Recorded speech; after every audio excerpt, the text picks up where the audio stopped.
नमस्कार साथियों, मैं सत्येंद्र सिंह और स्वागत है हमारे चैनल एग्रो सक्सेस टिप्स में। आज हम आप लोगों को बीएससी एजी ऑनर्स 4th सेमेस्टर का जो सब्जेक्ट है आप लोगों का farming system and sustainable agriculture का जो प्रीवियस ईयर पेपर लेकर आया हूं, जो कि 2022 का है एंड जो पेपर कोड है आप लोगों का AGR 3886।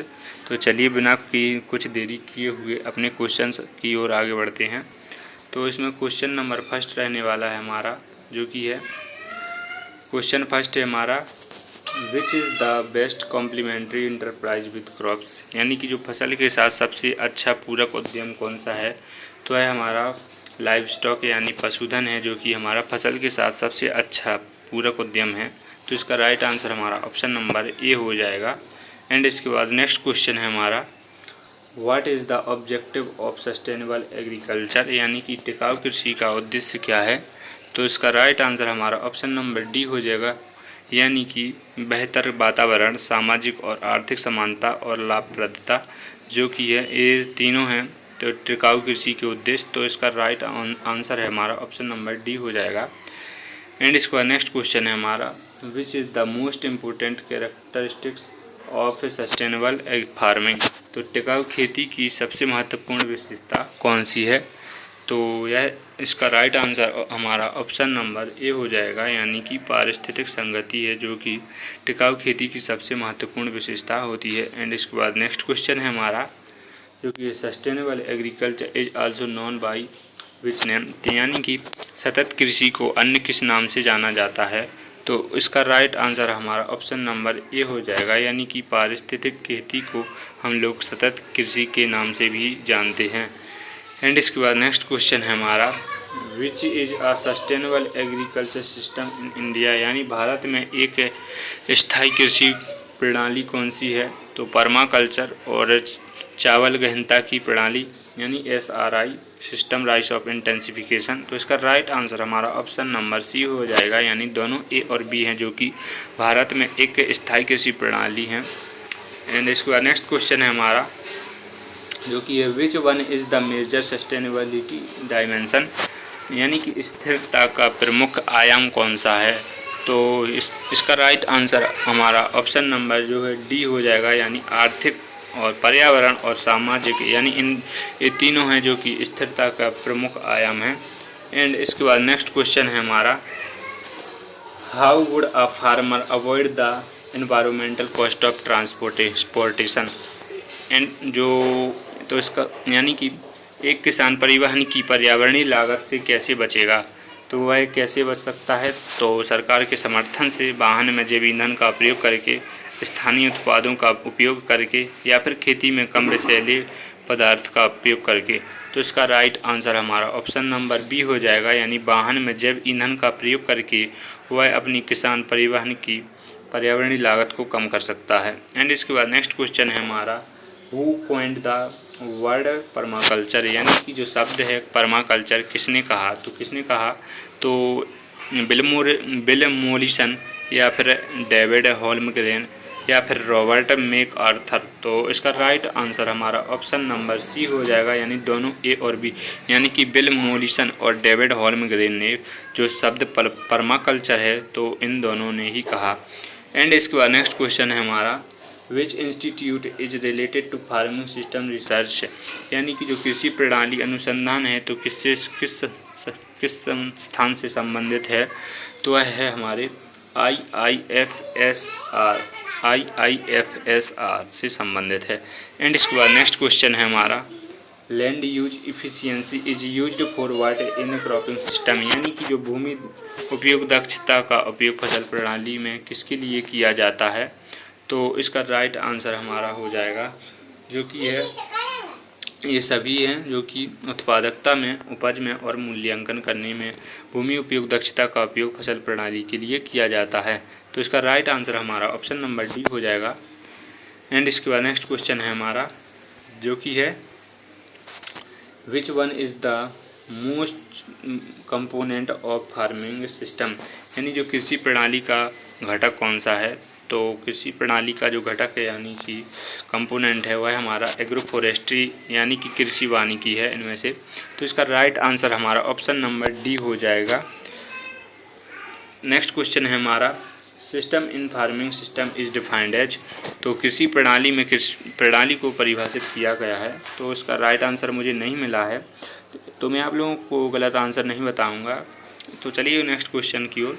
तो नेक्स्ट क्वेश्चन है हमारा farming system can be classified on the basis of, यानी जो कृषि प्रणाली है तो उसको किसके आधार पर वर्गीकृत किया जा सकता है। तो उसको हम लोग जलवायु यानी क्लाइमेट, कंपोनेंट्स यानी घटक, और जो मोड ऑफ ओनरशिप है यानी कि स्वामित्व के तरीके, इन सभी के आधार पर हम वर्गीकृत कर सकते हैं कृषि प्रणाली को। तो इसका राइट आंसर हमारा ऑप्शन नंबर डी हो जाएगा। एंड इसके बाद नेक्स्ट क्वेश्चन है हमारा objective of farming system is are. तो कृषि प्रणाली का उद्देश्य है, तो क्या है जो कृषि प्रणाली का उद्देश्य, तो उत्पादकता, क्षमता और आय सृजन। यानी कृषि प्रणाली का जो उद्देश्य है तो उत्पादकता और क्षमता और आय सृजन, उपरोक्त सभी। तो इसका right answer option number D हो जाएगा, यानी कि जो कृषि प्रणाली का मुख्य उद्देश्य होता है। एंड इसके बाद नेक्स्ट क्वेश्चन है हमारा LEISA इज डिनोटेड टू, यानी LEISA को कहा जाता है। तो इसका आप लोग फुल फॉर्म जान लीजिए कि LEISA का जो फुल फॉर्म होता है लो एक्सटर्नल इनपुट सस्टेनेबल एग्रीकल्चर, यानी कि लो एक्सटर्नल जो इनपुट सस्टेनेबल एग्रीकल्चर। तो इसका राइट आंसर हमारा ऑप्शन नंबर बी हो जाएगा, यानी जो यह हमारी कम इनपुट वाली मेथड है। तो इसका राइट आंसर हमारा ऑप्शन नंबर बी हो जाएगा। एंड इसके बाद नेक्स्ट क्वेश्चन है हमारा जो कि है diversified farming system is otherwise known as, यानी जो विविध कृषि प्रणाली के रूप में जाना जाता है। तो इसको हम किस प्रणाली के रूप में जानते हैं। तो इसका राइट आंसर हमारा ऑप्शन नंबर ए हो जाएगा, यानी IFS। तो IFS का फुल फॉर्म जान लीजिए, इंटीग्रेटेड फार्मिंग सिस्टम होता है, यानी एकीकृत कृषि प्रणाली। एंड अगर बात करें UPSC में भी एक वो IFS होती है। तो IFS जो UPSC के द्वारा होती है, तो वो IFS कौन सा होता है, इंडियन फॉरेस्ट सर्विस होता है। वो मैंने आप लोगों को ऐसे ही बता दिया है नॉलेज के लिए। एंड इसके बाद नेक्स्ट क्वेश्चन है हमारा which of the following is not the object of farming system, यानी निम्न में से किसी प्रणाली का उद्देश्य नहीं है। तो इनमें से किसी प्रणाली का उद्देश्य कौन सा नहीं है। तो इसका राइट आंसर हमारा हो जाएगा जो कि है, तो इसका राइट आंसर भी मुझे नहीं मिला। मैं इसका आप लोगों का जो है गलत आंसर नहीं बताऊंगा। तो चलिए नेक्स्ट क्वेश्चन की ओर बढ़ते हैं जो कि है farming system is which kind of enterprise among the following, यानी कृषि प्रणाली निम्न में से किस प्रकार का उद्यम है। तो यह हमारा डिपेंडेंट एंटरप्राइजेस और इंडिपेंडेंट प्राइजेस, यानी कि जो आश्रित उद्यम और स्वतंत्र उद्यम हैं। तो जो ये दोनों हैं कृषि प्रणाली के उद्यम हैं। एंड इसके बाद नेक्स्ट क्वेश्चन है हमारा जो कि है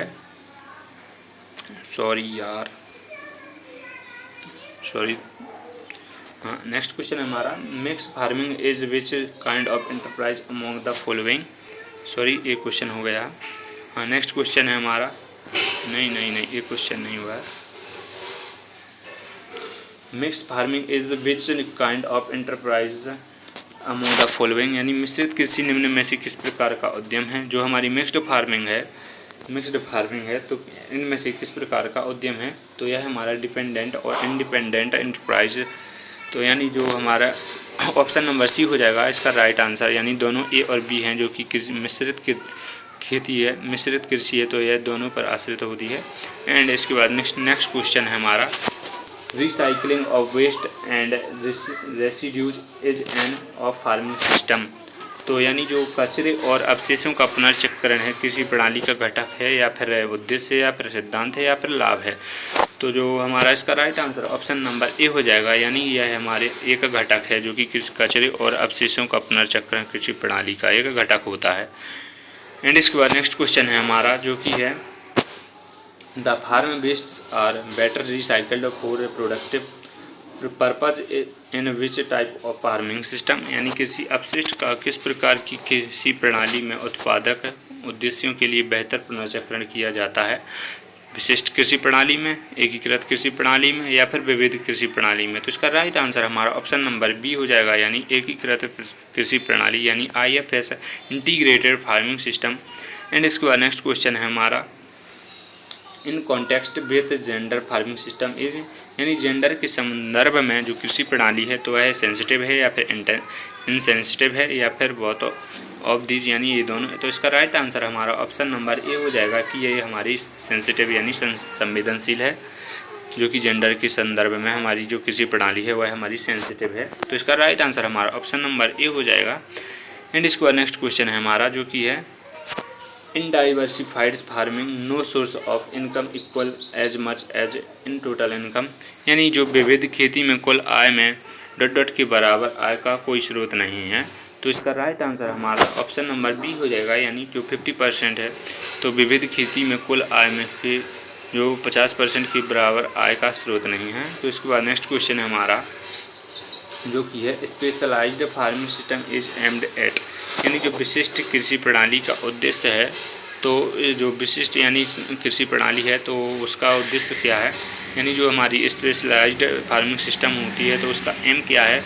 तो इसका राइट आंसर हमारा ऑप्शन नंबर ए हो जाएगा, यानी उत्पादन का अधिकतमकरण है, यानी मैक्सिमाइजेशन ऑफ प्रोडक्शन। तो इसका right answer option number A हो जाएगा।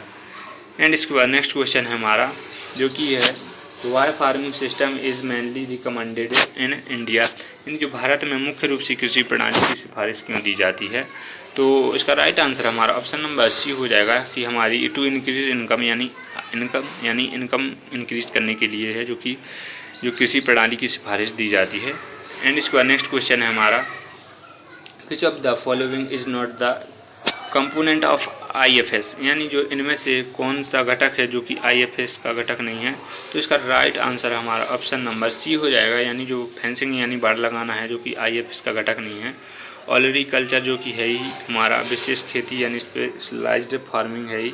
एंड सेरिकल्चर यानी रेशम उत्पादन का जो कि रेशम उत्पादन है जो कि हमारा IFS का घटक है, यानी जो हमारे ये तीनों हैं तो ये हमारे IFS के घटक हैं। और जो हमारा फेंसिंग है यानी बाड़ लगाना ये हमारा IFS का घटक नहीं है। तो चलिए नेक्स्ट क्वेश्चन की ओर बढ़ते हैं। तो जो है नेक्स्ट क्वेश्चन हमारा soil potentially can be increased by, यानी जो मृदा क्षमता को किसके द्वारा बढ़ाया जा सकता है। तो कार्बनिक उर्वरक द्वारा या फिर गहन सिंचाई यानी इंटेंसिफाइड इरिगेशन या फिर ऑल ऑफ द अबव, यानी तो इसका राइट आंसर हमारा ऑप्शन नंबर बी हो जाएगा, यानी कार्बनिक उर्वरक द्वारा हम मृदा क्षमता को बढ़ा सकते हैं। एंड इसके बाद नेक्स्ट क्वेश्चन है हमारा the major reasons for multiple cropping are, यानी जो बहुफसलियों के प्रमुख कारण हैं तो कौन कौन से हैं। तो खरपतवार नियंत्रण, मृदा क्षरण को नियंत्रित करने के लिए, स्थिरता बनाए रखने के लिए। तो इसका राइट आंसर ऑप्शन नंबर जो डी हो जाएगा हमारा उपरोक्त सभी है तो बहुफसलियों के प्रमुख कारण हैं। तो एंड इसके बाद नेक्स्ट क्वेश्चन है हमारा बायोगैस इज कम्पोज्ड ऑफ, यानी जो बायोगैस होती है तो किससे बनी होती है। तो यह हमारी मीथेन और कार्बन डाइऑक्साइड के संयोग से मिलकर बनी होती है। एंड इसके बाद नेक्स्ट क्वेश्चन है हमारा conventional source of energy among the following is, यानी जो निम्न में से ऊर्जा का पारंपरिक स्रोत है तो कौन सा है। तो इसका राइट आंसर हमारा ऑप्शन नंबर जो सी हो जाएगा, जो कि हमारा प्राकृतिक गैस है हमारा, तो यह हमारे ऊर्जा का पारंपरिक स्रोत होता है। एंड इसके बाद नेक्स्ट क्वेश्चन है हमारा जो कि है मछली पालन के लिए तालाब की सर्वाधिक गहराई रखते हैं तो कितनी रखते हैं। तो 1 से 2 मीटर, 1.5 से 2 मीटर, 3 से 4 मीटर या फिर 5 से 6 मीटर। तो इसका राइट आंसर हमारा ऑप्शन नंबर ए हो जाएगा, यानी कि 1 से 2 मीटर यानी 5 से 6 फीट होता है। तो इसका राइट आंसर हमारा ऑप्शन नंबर ए हो जाएगा, यानी 1 से 2 मीटर है हम लोग मछली पालन के लिए तालाब की गहराई रखते हैं। एंड इसके बाद नेक्स्ट क्वेश्चन है हमारा primary products of biogas are, यानी जो बायोगैस के प्राथमिक उत्पाद हैं तो कौन कौन से हैं। तो मीथेन और कार्बन डाइऑक्साइड होते हैं। तो इसका राइट आंसर हमारा ऑप्शन नंबर ए हो जाएगा। यहाँ पर कार्बन डाइऑक्साइड नहीं दिया गया है तो इसका राइट आंसर हमारा ऑप्शन नंबर ए हो जाएगा कि जो मीथेन है तो मीथेन हमारे बायोगैस के प्राथमिक उत्पाद हैं। मीथेन मेनली मीथेन और जो कार्बन डाइऑक्साइड हैं तो वह हमारे primary products of biogas are तो वह होते हैं। तो इसका राइट आंसर हमारा ऑप्शन नंबर ए हो जाएगा। अगर यहाँ पर हमारा मीथेन यहाँ पर कार्बन डाइऑक्साइड होता तो हमारा ऑप्शन नंबर जो है यहाँ पर शायद दोनों ए और बी हो सकते थे। तो इसका राइट आंसर हमारा ऑप्शन नंबर ए हो जाएगा, यानी यहाँ पर मीथेन है जो कि हमारे बायोगैस के प्राथमिक उत्पाद हैं। एंड इसके बाद नेक्स्ट क्वेश्चन है हमारा which among the following enterprises provide constant income, यानी निम्न में से कौन सा उद्यम है जो निरंतर आय प्रदान करता है। तो यह हमारा पोल्ट्री है या फिर डेयरी है या फिर हमारा फिशरी है या फिर मधुमक्खी यानी मधुमक्खी पालन यानी जिसे हम लोग एपीकल्चर भी कहते हैं। तो इसका राइट आंसर हमारा ऑप्शन नंबर बी हो जाएगा, यानी जो डेयरी है जो हमारा निरंतर आय प्रदान कर सकता है। एंड इसका नेक्स्ट क्वेश्चन है हमारा gas generation is the function of, यानी जो गैस उत्पादन कार्य है तो वह किसका है। तो इसका राइट आंसर हमारा ऑप्शन नंबर सी हो जाएगा, यानी कि डंग ऑफ अवेलेबिलिटी, यानी जो गोबर की उपलब्धता है उसका जो उत्पादन कार्य है तो उससे हम लोग गैस उत्पादन का कार्य करते हैं। एंड इसके बाद नेक्स्ट क्वेश्चन है हमारा जो कि है growing two or more crops on the same piece of land simultaneously with a definite row patterns, यानी जो निश्चित पंक्ति प्रारूप के साथ एक ही भूमि के एक टुकड़े पर दो या दो से अधिक फसलें एक साथ उगाना है तो वह क्या कहलाता है। तो हमारा रिले क्रॉपिंग या फिर अनुक्रम फसल या फिर इंटरक्रॉपिंग या फिर मिक्स क्रॉपिंग। तो इसका राइट आंसर हमारा ऑप्शन नंबर जो सी हो जाएगा, यानी इंटरक्रॉपिंग, यानी जिसे हम लोग अंतरा सस्यन फसल भी कहते हैं। तो इसका राइट आंसर हमारा ऑप्शन नंबर सी हो जाएगा, यानी कि जो इंटरक्रॉपिंग है तो निश्चित रूप से हम एक ही भूमि के एक टुकड़े पर दो या दो से अधिक फसलें उगा सकते हैं। तो इसका राइट आंसर हमारा ऑप्शन नंबर जो सी है, यानी इंटरक्रॉपिंग, वो उसका राइट आंसर हो जाएगा। एंड इसके बाद नेक्स्ट क्वेश्चन है हमारा which type of treatment is done to गोबर टू प्रोड्यूस फ्यूल गैस, यानी कि जो ईंधन गैस के उत्पादन के लिए गोबर को किस प्रकार उपचारित किया जाता है। तो एरोबिक उपचार या फिर अवायवीय उपचार और उपर्युक्त दोनों या फिर उपर्युक्त में से कोई नहीं।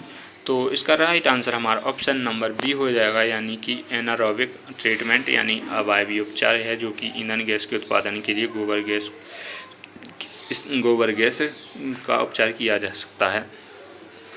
एंड इसके बाद नेक्स्ट क्वेश्चन है हमारा जो कि है क्रॉप प्रोडक्शन एंड में animal husbandry collectively is known as, यानी जो फसल उत्पादन और पशुपालन को सामूहिक रूप से जाना जाता है तो इसको हम लोग मिक्स्ड फार्मिंग के नाम से जानते हैं, यानी मिश्रित खेती के। तो इसका राइट आंसर हमारा ऑप्शन नंबर जो है बी हो जाएगा।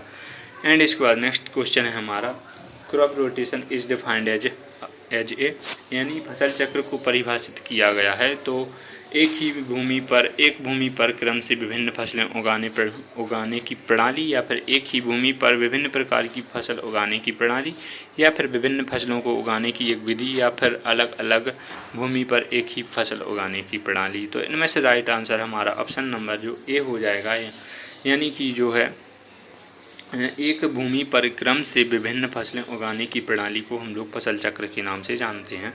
एंड इसके बाद नेक्स्ट क्वेश्चन है हमारा intercropping is a system of cropping to make the maximum use of, यानी जो इंटरक्रॉपिंग का अधिकतम उपयोग है किसका अधिकतम उपयोग करने के लिए फसल की एक प्रणाली है। तो इसका राइट आंसर हो जाएगा हमारा ऑप्शन नंबर डी है, जो कि उपरोक्त सभी यानी कि जल संसाधन, सौर ऊर्जा और मृदा संसाधन का उपयोग करने के लिए इंटरक्रॉपिंग की एक प्रणाली है। तो इसका राइट आंसर हमारा ऑप्शन नंबर डी हो जाएगा। एंड इसके बाद नेक्स्ट क्वेश्चन है हमारा what are the biological factors affecting farming system among the following, यानी निम्न में से कृषि प्रणाली को प्रभावित करने वाला जैविक कारण कौन सा है। तो इनमें से हमारा जैविक कारण है जो कि हमारा पशुधन है। तो इसका राइट आंसर हमारा ऑप्शन नंबर डी हो जाएगा, जो कि पशुधन है जैविक कारण है। एंड इसको और जो हमारे हैं अजैविक कारण हैं। एंड इसका नेक्स्ट क्वेश्चन है हमारा जो कि है फार्मिंग एंटरप्राइज इंक्लूड्स, यानी जो कृषि उद्यमों में शामिल है। तो कृषि उद्यमों में कौन कौन शामिल है, फसल, क्रॉप, पशुधन, लाइव स्टॉक्स एंड कुक्कुट यानी पोल्ट्री। तो ये हमारे सभी हैं जो कि कृषि उद्यमों में शामिल हैं। एंड इसके बाद नेक्स्ट क्वेश्चन है हमारा जो कि है 42 which one of this is an input component of farming system, यानी इनमें से कौन सी कृषि प्रणाली का इनपुट घटक है। तो इनमें से हमारे जो है कौन सा घटक इनपुट घटक है, तो इनमें से हमारा ऑप्शन नंबर डी हो जाएगा, जो हमारा इनमें से उपर्युक्त में से कोई नहीं है, यानी इनमें से कोई नहीं है जो हमारा इनपुट घटक है। तो ये हमारे जो हैं ये सभी हैं आउटपुट कंपोनेंट्स हैं। तो इसका राइट आंसर हमारा ऑप्शन नंबर डी हो जाएगा, यानी उपर्युक्त में से कोई नहीं। एंड इसके बाद नेक्स्ट क्वेश्चन है हमारा जो कि है suggest the best allied enterprise to the farmers when main crop grown is rice, यानी जो किसानों को सर्वोत्तम संबद्ध उद्यमों का सुझाव दीजिए जब उगाई जाने वाली मुख्य फसल चावल है। तो इसका राइट आंसर हमारा ऑप्शन नंबर हो जाएगा बी, यानी जो मत्स्य पालन यानी फिशरीज है। तो इसका राइट आंसर हो जाएगा जो कि किसानों को सर्वोत्तम संबद्ध उद्यमों का सुझाव दीजिए। तो इसका राइट आंसर हमारा जो है फिशरीज है, जो कि उगाई जाने वाली मुख्य फसल है, मुख्य चावल फसलों में है जो फिशरीज करते हैं। तो इसका राइट आंसर हमारा ऑप्शन नंबर जो कि है बी हो जाएगा। एंड इसके बाद नेक्स्ट क्वेश्चन की ओर बढ़ते हैं। नेक्स्ट क्वेश्चन हमारा which of the following allied enterprise is emerging enterprise, यानी निम्न में से कौन सा संबद्ध उद्यम उभरता हुआ उद्यम है। तो इसका राइट आंसर हमारा ऑप्शन नंबर ए हो जाएगा, यानी जो डेयरी है हमारा डेयरी है, तो जो हमारा उभरता हुआ उद्यम है। एंड इसके बाद नेक्स्ट क्वेश्चन है हमारा जो कि है which is the major objective of integrated farming system, यानी जो एकीकृत कृषि प्रणाली यानी आईएफएस कृषि प्रणाली का प्रमुख उद्देश्य कौन सा है। तो इसका राइट आंसर हमारा ऑप्शन नंबर जो सी हो जाएगा, यानी एक ही भूमि के टुकड़े से खेत और बागवानी फसलों का उत्पादन। तो हमारी एकीकृत कृषि प्रणाली का मुख्य उद्देश्य है। एंड इसके बाद नेक्स्ट क्वेश्चन है इसका राइट आंसर हमारा ऑप्शन नंबर सी हो जाएगा। और नेक्स्ट क्वेश्चन है हमारा जो कि है विच is the component of IFS, यानी आईएफएस का एक घटक कौन सा है, यानी एकीकृत कृषि प्रणाली का जो घटक है इनमें से कौन सा है।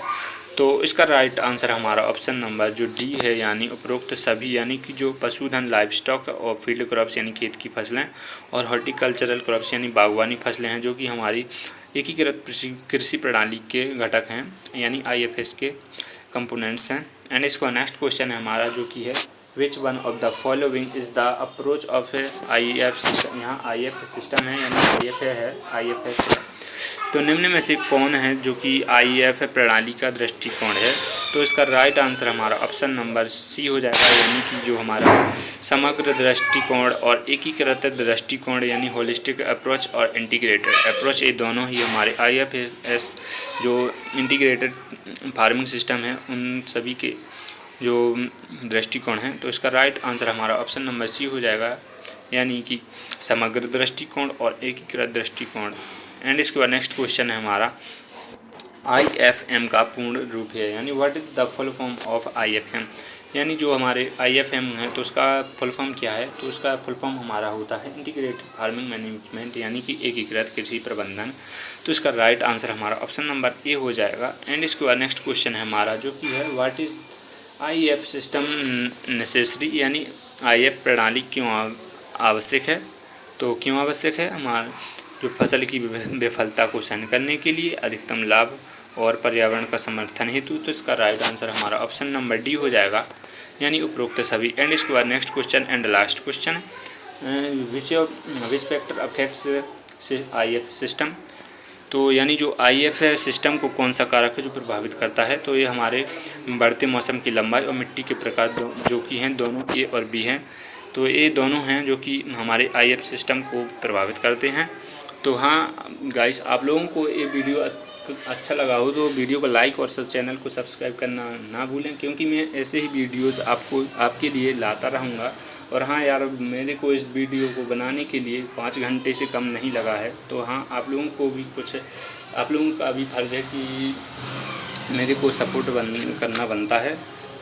अगर हाँ आप लोगों ने मेरे चैनल को यानी जो टेलीग्राम चैनल है उसको ज्वाइन नहीं किया है, तो मैं आप लोगों को डिस्क्रिप्शन बॉक्स में जो टेलीग्राम चैनल का लिंक दे दूंगा, तो आप लोग वहां से मेरे टेलीग्राम चैनल को ज्वाइन कर सकते हो।